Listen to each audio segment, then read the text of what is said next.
18 août. Esther, chapitre 1, verset 1 à chapitre 3, verset 15. Cette histoire s'est passée du temps des Xerxès, celui dont l'empire s'étendait depuis l'Inde jusqu'à l'Éthiopie et comprenait 127 districts. En ce temps-là, quand l'empereur Xerxès vint prendre place sur son trône impérial dans la citadelle de Suse, la 3e année de son règne, il organisa un grand festin pour tous ses ministres, ses autres fonctionnaires, les officiers de l'armée, des Spés et des Mèdes, ainsi que pour les nobles et les gouverneurs des provinces. Il voulait montrer devant eux la richesse et la gloire de son règne et la splendeur de sa grande magnificence. Les festivités durant très longtemps, c'est 20 jours. À la fin de cette période, l'empereur offrit à toute la population de Suse, riches et pauvres, un banquet qui eut lieu pendant 7 jours dans les jardins du palais impérial. Des tentures de lin blanches et bleues s'y étaient fixées à des colonnes de marbre par des cordeliers blanches et pourpres passées dans des anneaux d'argent. Des divans d'or et d'argent étant disposés sur des stellages, des mosaïques faites avec du porphyre, du marbre, de la nacre et de l'agate. On servait des boissons dans des coupes d'or, toutes différentes de formes. Le vin de l'empereur coulait avec une générosité toute impériale. Il avait été ordonné que chacun puisse boire à volonté sans aucune contrainte, car l'empereur avait donné des instructions à tous les intendants du palais pour qu'ils satisfassent les désirs de chacun de ses hôtes. L'impératrice Vasti organisa de son côté un banquet pour les femmes dans le palais de l'empereur Xerxès. Le 7e jour du banquet, comme l'empereur était aigué par le vent, il ordonna aux 7 eunuques spécialement attachés à son service, Meumman, Biztha, Harbona, Bigtha, Abagtha, Zethar et Carcas, de faire venir l'impératrice Vasti en sa présence, couronnée du diadème impérial. Il voulait montrer aux hommes de tous les peuples rassemblés et aux ministres combien elle était belle, car elle était effectivement d'une beauté remarquable. Les eunuques transmirent à l'impératrice Vasti l'ordre de l'empereur, mais elle refusa de leur se présenter devant lui. Celui-ci en fut vivement irrité et se mit dans une violente colère. Puis il consulta les conseillers connaissant les usages, car les affaires impériales étant toujours discutées avec tous les experts légaux et juridiques. Ses plus proches conseillers étant Carcina, Sétar, Admata, Tarsis, Mérès, Masséna, Memucan, les 7 ministres des Perses et des Mèdes. Ils faisaient partie du conseil impérial et occupant les postes des plus élevés dans l'empire. L'empereur leur demanda comment la loi requérait que l'on traite l'impératrice Vasti pour ne voir pas obéir à l'ordre de l'empereur Xerxès que les eunuques lui avaient transmis. Memucan déclara l'empereur en présence de ses autres fonctionnaires. L'impératrice Vasti ne s'est pas seulement rendue coupable envers l'empereur, mais aussi envers tous ses ministres et tous les gens du peuple de toutes les provinces de l'empire de Xerxès. Car ce qu'il a fait sera connu de toutes les femmes et les incitera à mépriser l'autorité de leurs maris. Elles pourront dire, l'empereur Xerxès avait ordonné de faire venir l'impératrice Vasti en sa présence, et elle n'est pas venue.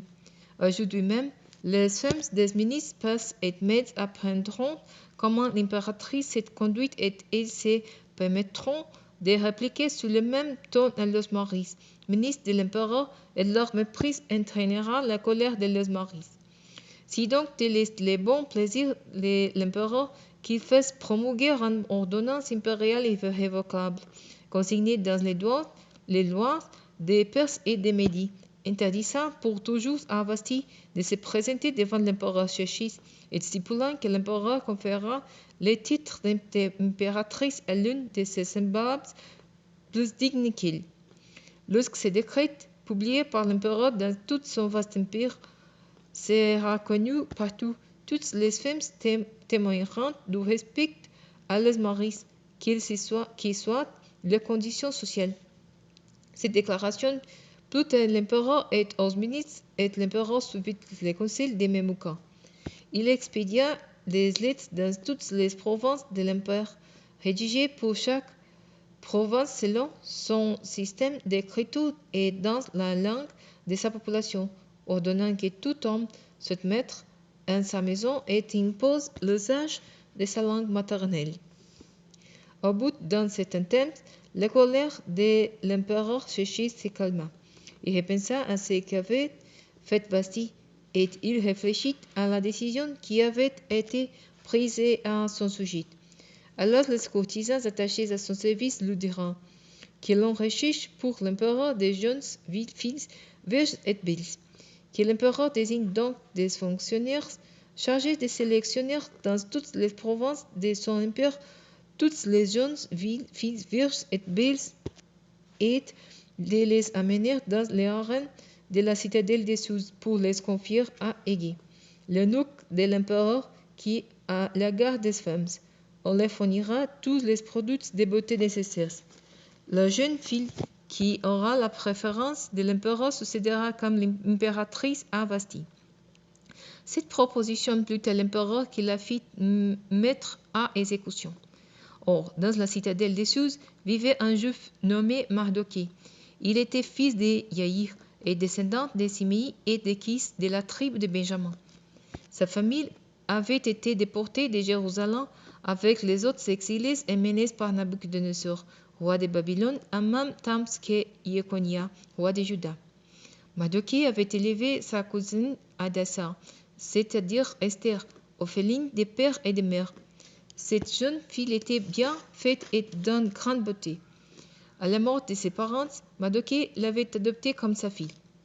Après la proclamation de l'ordonnance de l'empereur et de son décret, de nombreuses jeunes filles furent rassemblées dans la citadelle des Suzée, sous la surveillance d'Égée. Esther fut aussi menée au palais impérial et confiée aux soins d'Égée, les responsables douairiers. La jeune fille lui plut et gagna sa faveur. Il se mit en train de lui fournir tout ce qu'il fallait en produits de beauté et pour son régime.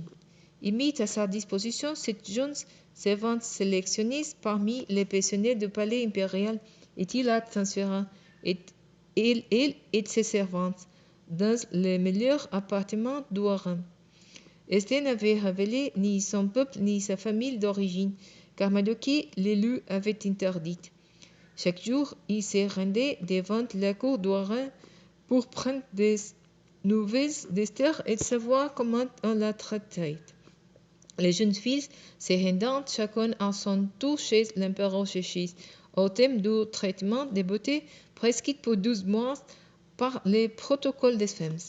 Pour ce traitement, on utilisait pendant 6 mois de l'huile de myrrhe et pendant 6 autres mois des baumes aromatiques et divers produits de beauté employés par les femmes. Lorsque venait le tour d'une jeune fille de se rendre chez l'empereur, on lui donnait tout ce qu'il demandait pour emporter d'Ouaram au palais impérial. Elle s'y rendait le soir et le lendemain matin, elle était conduite dans un second harem et confiée à la responsabilité des sagas, l'eunuque de l'empereur chargé de la garde des espouses des second harem. Il ne retournait plus chez l'empereur à moins que celui-ci en manifeste le désir et la fasse appeler par son nom. Quand vint son tour d'aller chez l'empereur, Esther, fille d'Abigaïl, oncle de Mardochée, qui l'avait adoptée comme sa fille, elle ne demanda rien d'autre que ce qu'avait indiqué Égée, l'eunuque de l'empereur gardien des femmes. Elle gagnait la faveur de tous ceux qui la voyaient. C'est le 10e mois, c'est-à-dire un mois de Tébet de la 7e année du règne, que l'on vint prendre Esther pour la mener chez l'empereur au palais impérial. L'empereur aima Esther plus que toutes les autres femmes et il gagna sa faveur et sa bienveillance mieux que toutes les autres jeunes filles. Alors il mit sous sa tête la couronne impériale et la fit proclamer impératrice à la place de Vashti. En son honneur, il organisa un grand banquet pour tous ses ministres et ses autres fonctionnaires. C'est foutre le banquet d'Esther. Il accorda aux provinces des allègements d'impôts et distribua des cadeaux avec une générosité impériale. Lorsqu'avait lieu le second ramassage des jeunes filles, Mardochée avait un poste au palais impérial. Esther avait tenu secrète son origine familiale et sa nationalité, comme le lui avait ordonné Mardochée. Elle continuait à se conformer à ses instructions comme au temps où elle était encore sous sa tutelle.